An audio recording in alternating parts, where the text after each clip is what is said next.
Hello student, आप सभी का मेरे चैनल पर बहुत बहुत स्वागत है। इस लेक्चर में हम लोग डिस्कस करेंगे वोल्केनो ज्वालामुखी। ज्वालामुखी क्या होता है? भूपटल पर प्राकृतिक छिद्र अथवा दरार है जिससे होकर पृथ्वी का पिघला पदार्थ, लावा, राख, जलवाष्प, ठोस पदार्थ तथा अन्य गैसें बाहर निकलती हैं। इसे प्रकृति का सुरक्षा वाल्व भी कहा जाता है। जो ज्वालामुखी का जब उद्गार होता है तो उसमें जलवाष्प का जो परसेंटेज होता है, सबसे ज़्यादा जलवाष्प होता है 80 से 90%। और उसमें जो गैसेस होती हैं वो हैं कार्बन डाइऑक्साइड, हाइड्रोजन और नाइट्रोजन। तरल पदार्थ को भू सतह के नीचे मैग्मा कहा जाता है और जो ऊपर आने के बाद उसको लावा कहा जाता है। मैग्मा तब कहा जाता है जब वो भू सतह के नीचे वो तरल पदार्थ रहता है, मतलब जो लिक्विड रहता है ना, वो भू सतह के नीचे रहेगा, अंदर रहेगा, तब हम उसको मैग्मा कहेंगे। और जब वो ऊपर आ जाता है तब हम उसको लावा कहते हैं। ठोस चट्टान ज्वालामुखी से निकलने वाले पाइरोक्लास्ट कहते हैं। मतलब ज्वालामुखी से निकलने वाले जो ठोस चट्टान के टुकड़े होते हैं उन्हें हम पाइरोक्लास्ट कहते हैं। विश्व की अधिकांश ज्वालामुखी घटनाएं विनाशात्मक प्लेट किनारों पर घटित होती है।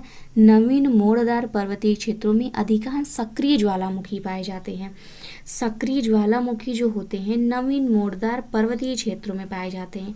जैसे जो नवीन वलित पर्वत है, रॉकी और इंडीज पर्वत भी है। अधिकांशतः जो देखे जाते हैं जो सक्रिय ज्वालामुखी है वो इंडीज पर्वत पर ही पाया जाता है। क्षेत्र के चारों तरफ लावा के अत्यधिक मात्रा में जमाव होने पर ज्वालामुखी पर्वत का निर्माण होता है। अब हम एक डायग्राम के थ्रू देखेंगे कि ज्वालामुखी का निर्माण कैसे होता है। जैसे ये पृथ्वी के अंदर की सतह है तो यहाँ पर मैग्मा चैम्बर है जहाँ से जब विस्फोट होता है, ये तरल पदार्थ है, जब विस्फोट होकर ये मैग्मा पृथ्वी के बाहर आता है तो ये एक पाइप के थ्रू बाहर आता है। जो ऊपर एक यहाँ पर होल होता है, जो ये छिद्र होता है उसे हम क्रेटर कहते हैं। जो सबसे ऊपर होल होता है जिससे लावा, राख और जो जलवाष्प है वो बाहर निकलते हैं पृथ्वी की सतह से। और जो पाइप होता है उसको हम कहते हैं ज्वालामुखी नली। मतलब ये जो पाइप है इसको हम ज्वालामुखी नली कहते हैं। अब जब यहाँ से मैग्मा आया पृथ्वी के ऊपर तो अब इसको हम लावा कहने लगे तो ये क्या होता है, फैलने लगा। ये जो लावा है पृथ्वी की सतह पे ऊपर फैलने लगता है। जब ये अधिक मात्रा में लावा ऊपर फैलने लगता है तो यह एक पर्वत का निर्माण कर देता है जिसको हम ज्वालामुखी पर्वत कहते हैं।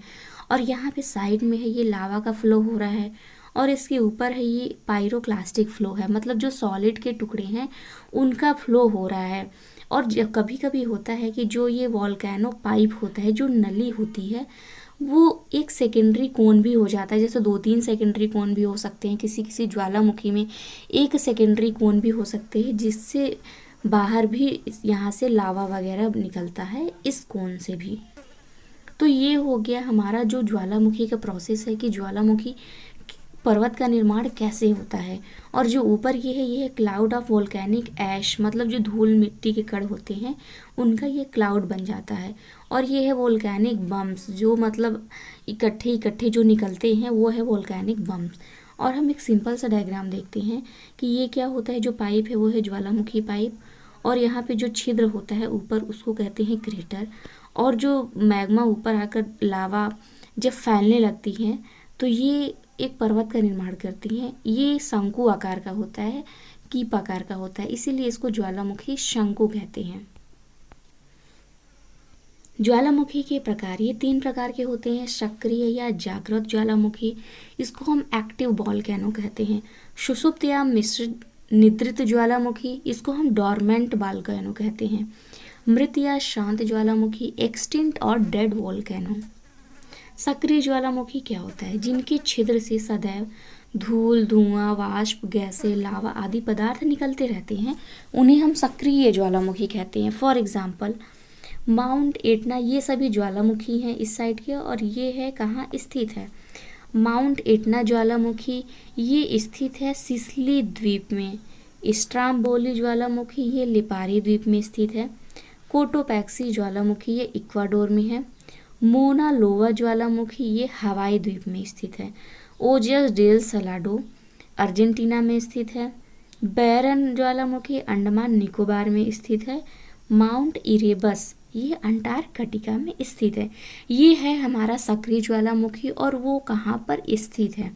अब हम पढ़ेंगे प्रसुप्त ज्वालामुखी, जिनमें निकट अतीत में उद्गार नहीं हुआ है, मतलब हमारे पास्ट में उद्गार नहीं हुआ है, मतलब कुछ समय से उद्गार नहीं हुआ है और आगे उद्गार कभी भी हो सकता है। फॉर एग्जाम्पल विशुवियस ज्वालामुखी जो कि इटली में है, फ्यूजियामा ज्वालामुखी जापान में है, क्राकाटाओ ज्वालामुखी ये इंडोनेशिया में है, नारकोंडम ज्वालामुखी ये अंडमान निकोबार द्वीप समूह में है। अब हम पढ़ेंगे मृत ज्वालामुखी।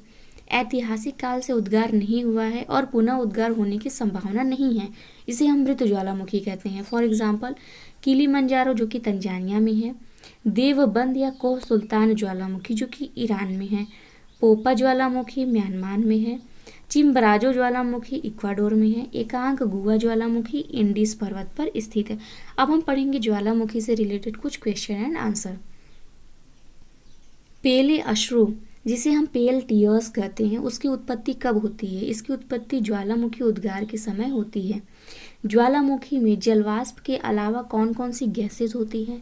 कार्बन डाइऑक्साइड गैस होती है, नाइट्रोजन गैस होती है और ऑक्सीजन गैस होती है। डाई क्या है? ज्वालामुखी निर्मित आंतरिक जो स्थलाकृति होती है, जब ज्वालामुखी का निर्माण होता है तो उसके अंदर की जो स्थलाकृति है उसे हम डाई कहते हैं।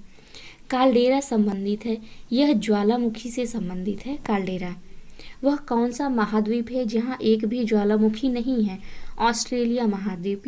ये मात्र ऐसा महाद्वीप है जहाँ पर एक भी ज्वालामुखी नहीं है। अग्निवलय किसे कहते हैं? प्रशांत परिमेखला को हम अग्निवलय कहते हैं। अधिकांश सक्रिय ज्वालामुखी इसी में स्थित है। सबसे ऊंचा ज्वालामुखी पर्वत, सबसे ऊंचा सक्रिय ज्वालामुखी पर्वत कौन सा है? कोटोपैक्सी है जो कि इक्वाडोर में है।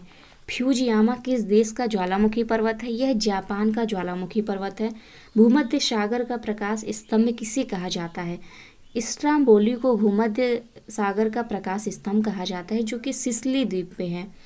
फोसा मैग्ना है ज्वालामुखी पर्वतों की श्रृंखला है। जो फोसा मैग्ना है वो ज्वालामुखी पर्वतों की एक श्रृंखला है। एयरबस ज्वालामुखी कहाँ का है? अंटार्कटिका का है। मौना लोवा है सक्रिय ज्वालामुखी है, मैना लोवा। एल मिस्टी ज्वालामुखी है पेरू में। जो एल मिस्टी ज्वालामुखी है वो पेरू का है। ज्वाला खंडाश में क्या होता है? इसको हम पायरोक्लास्टिक कहते हैं। तप्त शैल के टुकड़े और लावा जो ज्वालामुखी उद्गार के समय पृथ्वी के अंदर से बाहर आते हैं। क्रेटर जिसको हम ज्वालामुखी छिद्र कहते हैं, जो ऊपर का छिद्र होता है जहाँ से ज्वालामुखी का उद्गार होता है, मतलब लावा वगैरह जो निकलते हैं, उसका जो आकार होता है वो कीपाकार होता है। सर्वाधिक ज्वालामुखी वाला क्षेत्र है फिलिपाइन द्वीप समूह, जहाँ पे सर्वाधिक ज्वालामुखी आते हैं। 10,000 धुआरों की घाटी और वैली ऑफ स्मोक किसको कहा जाता है? अलास्का को कहा जाता है। सर्वाधिक सक्रिय ज्वालामुखी है किलायू। कि ज्वालामुखी की आकृति गोभी के फूल जैसी होती है। वल्केनियन तुल्य ज्वालामुखी की आकृति गोभी के फूल जैसी होती है। सबसे ऊंचाई पर स्थित सक्रिय ज्वालामुखी कौन सा है? ओजस डेल सलाडो। सबसे ऊंचा सक्रिय ज्वालामुखी कौन सा है? कोटोपैक्सी है। और सबसे ज़्यादा सक्रिय ज्वालामुखी कौन सा है? तो वो है किलायू। और सबसे अधिक ऊंचाई पर स्थित सक्रिय ज्वालामुखी है ओजस डेल सलाडो। सबसे अधिक ऊंचाई पर स्थित शांत ज्वालामुखी है एकांक गुआ ज्वालामुखी। परिप्रशांत महासागरीय मेखला जो है, यहाँ पर जो जितनी भी ज्वालामुखी उद्गार होते हैं उसका जो 2/3 जो ज्वालामुखी है वो प्रशांत महासागरीय मेखला में ही होता है उसका उद्गार। पर ये कहाँ कहाँ तक फैला है? जो ये प्रशांत महासागरीय मेखला है ये कहाँ पर स्थित है? यह अंटार्कटिका के इरेबस से लेकर दक्षिण अमेरिका के एंडीज पर्वत तथा उत्तरी अमेरिका के रॉकी पर्वतमाला के साथ साथ यह अलास्का, फिलीपींस तथा जापान तक विस्तृत है। परिप्रशांत महासागरीय मेखला। काल्डेरा का निर्माण क्रेटर के धंसाव अथवा ज्वालामुखी के विस्फोटक उद्भेदन से होता है।